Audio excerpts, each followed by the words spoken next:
ذرا غور سے سننا، قادیانی پاکستان اور ایمان سب کا بدترین دشمن ہے یا نہیں؟ اونچی آواز سے اور اونچی آواز سے، بدتر دشمن ہے۔ لیکن سمجھو ذرا ہمارا دشمن کن مورچوں پہ بیٹھ کے ہمارا مقابلہ کر رہا ہے۔ ایک پوائنٹ کی طرف متوجہ کرنے لگا ہوں، یہ اسٹوڈنٹ جو بیٹھے ہیں ذرا غور سے سنیں، تاجر بیٹھے ہیں غور سے سنیں، دیگر طبقات کے جو لوگ، ہر طبقے کا بندہ بیٹھا ذرا غور سے سنیں۔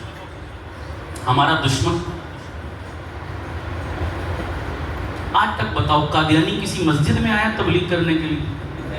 اونچی بولو یار۔ کسی داڑھی ٹوپی والے کے پاس آیا تبلیغ کرنے کے لیے؟ بلکہ داڑھی ٹوپی والے کو وہ دور سے دیکھ کر رستہ بدلتے نہیں بدلتے۔ مرزا غلام احمد قادیانی نے پہلے دن جب جھوٹی نبوت کا دعویٰ کیا تھا، اسے کوئی نبی ماننے والا تھا؟ آج لاکھوں ہیں یا نہیں؟ یہ لاکھوں کہاں سے آئے؟ آسمان سے ٹپکے زمین سے نکلے کہاں سے آئے؟ میرا سوال ہے، یہ لاکھوں لوگ آج جو قادیانی بن چکے، مرتد ہو چکے، حضور سے دامن چھڑا چکے اپنا، کل تک خدا کی قسم یہ ہماری صفوں میں ہمارے مسلمان بھائی تھے، ہمارے ساتھ اٹھتے بیٹھتے تھے، ہمارے مسلمان بھائی آج لاکھوں قادیانی بن چکے۔ سوال یہ ہے ان کو شکار کہاں سے کیا؟ مسجدوں سے تو بولو بھائی۔ ہم جہاں بیٹھے ہیں دشمن کا وہاں مورچہ نہیں، اور جہاں دشمن مورچے لگا کے بیٹھا ہے ہمارا وہاں وجود۔ قادیانی کبھی مسجدوں میں محنت کرنے نہیں آتا، تبلیغی جماعت والوں کے پاس نہیں آتا، داڑھی ٹوپی مذہبی طبقے کے پاس۔ قادیانیوں نے مورچے لگائے ہیں کالجوں میں، یونیورسٹیوں میں، عصری اداروں میں، فیس بک پر، یوٹیوب پر، ٹویٹر پر، سوشل میڈیا پر، ایلیٹ کلاس لوگوں میں، بڑے طبقے کے لوگوں میں اپنے اپنے کیا لگا رکھے؟ وہ بولو، وہاں بیٹھے۔ میرے پاس ایک نوجوان آتا تھا جمعہ پڑھنے کے لیے، ایک دن بڑا پریشان، میں نے کہا کیا ہوا؟ کہتا ہے میرا ایک بڑا کلوز دوست ہے، وہ بھی میرے ساتھ کالج میں پڑھتا ہے، غالباً اصغر مال کالج کا، اس نے مجھے واقعہ سنا ہے، چند سال پہلے کی بات ہے۔ اصغر مال کالج میں پڑھتا ہے وہ نوجوان، اور میرا بڑا کلوز ہے، میں اس کا مسئلہ لے کر آیا ہوں آپ کے پاس، مجھے کو حل بتایا۔ میں نے کہا کیا مسئلہ ہے؟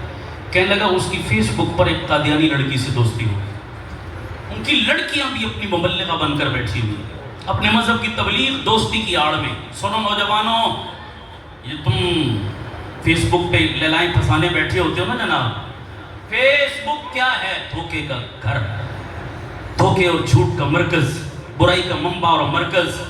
سمجھ آ رہی نہیں آ رہی؟ دوستی ہوگی فیس بک پر، وہ پڑھتے پڑھتے محبت میں بدلی، اور محبت اتنا آگے چلی گئی کہ شادی کے لیے تیار ہو گئے دونوں۔ اب دونوں نے کہا بھئی اپنے اپنے گھر والوں کو تیار کرتے ہیں کہ ہماری شادی کر دیں، لیکن دونوں نے جب گھر میں جا کر بات کی تو دونوں کے گھر والوں نے انکار کر دیا کہ نہیں ہو سکتا۔ دونوں نے طے کر لیا جناب کہ ہم بھاگتے ہیں اور کورٹ میرج کر لیتے ہیں جا کر۔ یہ کورٹ میرج کا مسئلہ بھی علماء سے پوچھو، ڈرامے نہ بناؤ، علماء سے پوچھو کورٹ میرج کی شرعی حیثیت کیا ہے، یہ شرعاً محل نظر ہے یہ نکاح منعقد؟ علماء سے شرائط پوچھو کورٹ میرج کی حیثیت کیا ہے۔ نوجوانوں نے سمجھا کہ یہ نکاح ہو جاتا ہے، کوئی نکاح نہیں، ڈرامے مت کرو شریعت سے، خیر کورٹ میرج کر لیتے، نہیں بھاگ کے جا کے شادی کر لیتے۔ جب وہ بھاگ کے شادی کی نیت ہوئی نا تو اب وہ لڑکی کھلی، پہلے اس نے اپنا آپ ظاہر نہیں کیا کہ میں قادیانی ہوں، جب دیکھا کہ یہ لڑکا پورا میرے چنگل میں آ چکا ہے، مجنوں بن چکا ہے، میری محبت میں گرفتار ہے، پھر اس نے اپنا پتہ پھینکا، اور وہ لڑکی کہنے لگی بھائی ایک بات سنو، تم کسی اور عقیدے کے ہو اور میرا تعلق احمدی مسلمانوں سے، یہ دھوکہ دیتے ہیں، احمدی مسلمان کہاں سے ہوئے بابا؟ احمدی ہے لاہوری ہیں، سارے کیا ہیں؟ کافر۔ خیر میں احمدی مسلم ہوں جناب، ایک شرط پہ تم سے نکاح کروں گی، شادی کروں گی کہ تم میرا مذہب کیا کر لو، یعنی تم بھی قادیانی بن جاؤ، باقی شادی کا خرچہ بھی میں اٹھاؤں گی، اور باہر تمہیں یورپ میں سیٹلمنٹ بھی میں کرواؤں گی، تمہاری نوکری بھی میرے ذمے، تمام معاملات میرے ذمے، بس تم صرف میرا مذہب قبول کر لو۔ وہ لڑکا تیار ہو گیا ایک لڑکی کی خاطر، حضور سے دامن چھڑوانے کے لیے تیار۔ افسوس کی بات ہے یار خدا کی، میں ہاتھ جوڑ کے کہتا ہوں ظالموں، ایسی لڑکی کو پاؤں کی ٹھوکر پہ رکھو جو حضور کی عزت پر سودے بازی کرے تم سے، اور بدبختوں لڑکیاں ہزاروں مل جائیں گی، دنیا میں نہ بھی ملی خدا جنت کی 70 حوریں دے گا، اور یاروں مصطفیٰ کا دامن چھوٹ گیا، ایسا رحمت والا نبی اور کہاں سے لاؤ گے؟ روز حشر میں کون تمہارا سہارا بنے گا؟ ایک لڑکی کی خاطر تم نے نبی سے دامن چھڑا لیا، کتنا کمزور تمہارا ایمان ہے، بک جاتے ہو چھوٹی چھوٹی چیزوں پر، کہاں جاتا ہے اس وقت تمہاری محبت؟ سڑکوں پہ نکل کے گلے پھاڑتے ہو حضور کی محبت میں، اور جب موقع آتا ہے تم پھسلتے ہوئے دیر نہیں لگاتے۔ وہ لڑکا میرے پاس آیا، مجھے کہنے لگا مولانا وہ تو ایمان بیچنے کے لیے تیار ہے، کچھ کرو۔ میں نے اس کو بولا یار کہ اس لڑکے کو میرے پاس لاؤ، میں اس کو سمجھاتا ہوں۔ اس کو پکڑ کے میرے پاس لے آیا، میں نے اس کی منت کی، سمجھایا ہر اینگل سے۔ مجھے کہنے لگا جی کہ بات کافی اس کو سمجھ آ گئی، جب میں نے جھنجھوڑا نا تھوڑا اس کو، ایمان کی چنگاری دبتی ہے، بجھتی تو نہیں نا، تھوڑا سا ہوا دی میں نے، جھنجھوڑا تو وہ تیار ہو گیا۔ کہتے جی میں تیار ہوں لیکن ایک مسئلہ ہے۔ میں نے کہا کیا؟ کہتا اس لڑکی نے مجھے دھمکی دے دی کہ اب اگر تم نے شادی نہ کی، قادیانی نہ بنی تو میں تمہیں قتل کروا دوں۔ اور تم پتہ کالج میں پڑھتے رہے ہو، جتنا عرصہ تم پڑھتے رہے ہو، تمہارے ہر سیمسٹر کی فیس میں نے بھری ہے، حتیٰ کہ تمہارے موبائل کے خرچے بھی میں دیتی رہی ہوں۔ میں تیرے باپ کی نوکر ہوں، مفت میں خرچے بھرتی رہی ہوں، میں نے خرچے وصول کرنے یا تجھے جان سے مار دینا ہے، بس تیسرا آپشن کوئی نہیں، یا تو میرے ساتھ چل قادیانی مذہب۔ کہتے جی اب میں کیا کروں، میں تو بند گلی میں پھنس گیا، کدھر جاؤں تو جان سے۔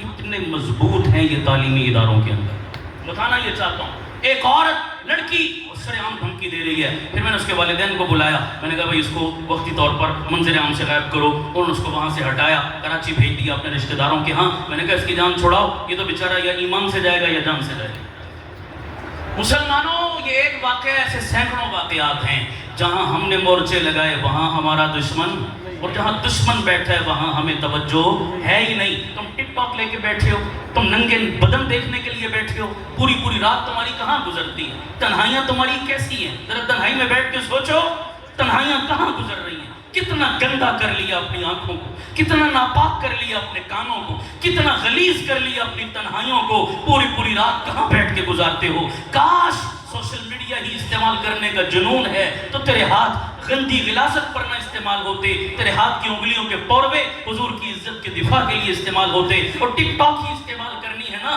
تو مبارک مشن کے لیے استعمال کر، فیس بک پہ ہی بیٹھنا ہے نا تو حضور کی ختم نبوت کا نعرہ لگا، پھر یوٹیوب پہ بیٹھنا ہے حضور کی ختم نبوت کا مجاہد بن، وہاں بیٹھ کے کام کر۔ اس لیے ان مورچوں کو سنبھالو، ان چیزوں کو سیکھو، علماء کے پاس آ کر بیٹھو۔ داڑھیوں والوں تم بھی بیٹھو، تبلیغی جماعت والوں کیا خیال ہے، بیٹھنا چاہیے نہیں بیٹھنا چاہیے؟ تبلیغی جماعت والوں کا تو شروع اور آخر بھی کیا ہے؟ حضور کی ختم نبوت کے صدقے ہمیں یہ کام ملا ہے نہیں ملا؟ اس ختم نبوت پر پہرا دینا پھر تبلیغ والے کی بھی ذمہ داری ہے یا نہیں؟ تبلیغ میں خود تبلیغی ہوں، ناراض نہ ہونا، تبلیغی تو میرے گھر کے بندے ہیں جناب، میں آپس کی بات دل لگی کہ میں اس لیے کہہ رہا ہوں۔ ابھی یہ لاہور میں ختم نبوت مینار پاکستان پر ہوئی، ریکارڈ توڑے نہیں توڑے یار، کیسے عاشقوں کا مجمع تھا، خدا کی قسم چشم فلک حیران رہ گیا، ایسا خوبصورت منظر، ہر مسلک کے بندے وہاں موجود، حضور کی ختم نبوت کے پروانے۔ تو میں نے اپنی مسجد کے تبلیغی جماعت والوں سے کہا بھائی باقی لوگ بعد میں نام لکھائیں، تم چلے 4 مہینے والے مینار پاکستان کانفرنس میں پہلے نام لکھاؤ، اور لکھوائے سب نے الحمدللہ، چلے 4 مہینے والوں نے نام لکھائے۔ میں نے کہا صرف رائمنڈ بسیں لے کر جانا دین نہیں ہے، اس ختم نبوت کے لیے بسیں لے کر جانا بھی جی بولو یارا دین ہے یا نہیں ہے؟ اور الحمدللہ تبلیغ والوں نے بسیں بک کرائی ہیں، کہو سبحان اللہ، یہ ہے نا انقلاب جناب۔ ختم نبوت سب کا کام ہے، بولو ہر طبقے کا کام۔